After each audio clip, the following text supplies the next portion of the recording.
30 menit setelah minum obat dilakukan observasi, 30 menit kemudian berarti 1 jam setelah minum obat dilakukan observasi dan pemeriksaan. Obatnya apa? Kode sulfat 30 mg, oke. Acetosal 500 mg. Ini masih zaman dulu masih ada acetosal 500 mg. Sekarang kita sudah tidak menggunakan lagi acetosal seperti aspirin. Kita menggunakan kemudian sudah saya katakan aspirin sudah tidak kita gunakan lagi sebagai obat analisis. Ini praktik sekitar tahun 90-an. Acetosalnya 500 mg, paracetamol 500 mg, tramadol 50 mg. Nggak ada ketadol, yang kita nggak pakai ketadol. Oke, asamepinomab 500 mg dan placebo. Semuanya dimasukkan di dalam kapsul yang warnanya sama, tapi masing-masing diberikan kode, ya, diberikan kode dan nanti orang pencobanya diberikan obat secara acak. Oke, kenapa kapsulnya sama? Ya supaya tidak bisa diketahui oleh percobaan obat apa. Nanti setelah selesai percobaan baru kita buka kodenya, ya. Alat dan bahan ada tensimeter, ada stetoskop, kemudian ada termometer untuk S40 termos S-nya, kemudian ada termometer badan, kemudian ada penggaris dan senter kompos. Cara kerja yang pertama adalah mengukur tekanan darah. Berapa tekanan darah di awal. Kedua, mengukur frekuensi nadi. Oke. Yang ketiga, suhu diukur selama 5 menit. Biasanya 5 menit ya, minimal 3 menit, tapi biasanya 5 menit. Oke. Berikutnya lagi diameter pupil. Posisi orang percobaan setiap kali diperiksa posisinya tetap tidak persis di bawah paparan lampu. Ya.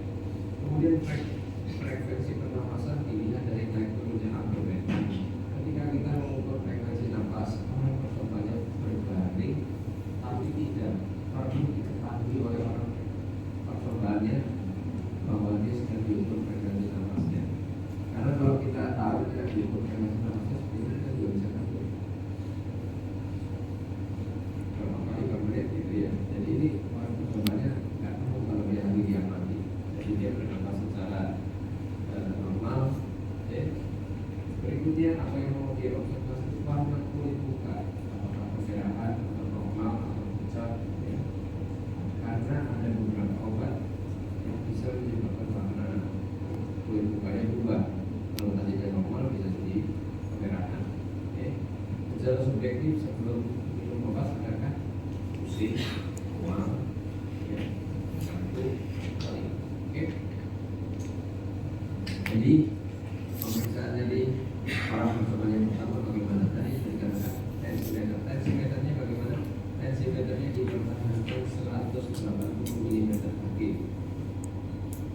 Jadi dipasang di lengan kanan. Oke.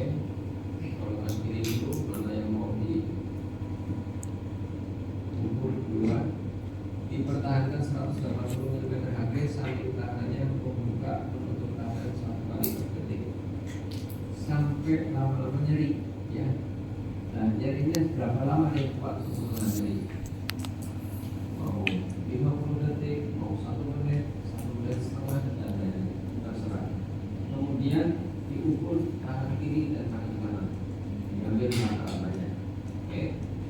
Pemeriksaan nyeri kedua itu dengan es batu. Es batunya direndam di dalam satu tempat, pasang tadi, ditunggu sampai suhunya 0 derajat.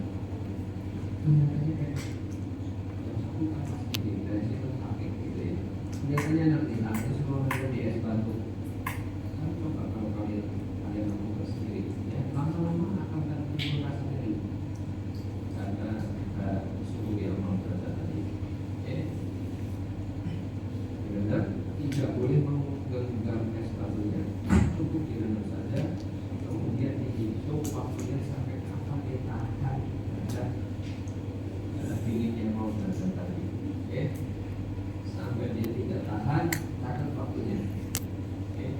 lakukan pada lengan kiri dan lengan kiri dan lengan kanan, kemudian diambil rata-ratanya. Ini hasil observasinya. Oke. Nah, kami perhatikan di situ yang diobservasi itemnya apa saja. Sebelum minum obat, ya, sebelum minum obat diukur semuanya. 30 menit minum obat diukur, 60 menit minum obat diukur, dan dilakukan pemeriksaan.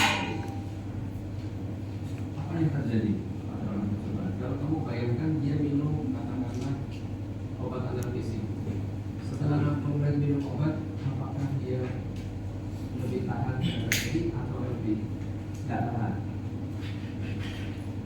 Lebih tahan kan? Logika kita lebih tahan kalau terjadi. Tapi ingat, dari obat yang diberikan itu tidak semuanya obat analgesik, karena ada placebo.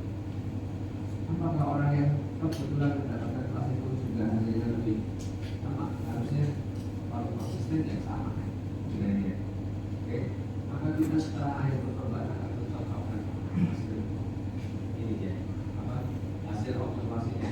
Kalau orang itu mendapatkan obat golongan opioid, katakanlah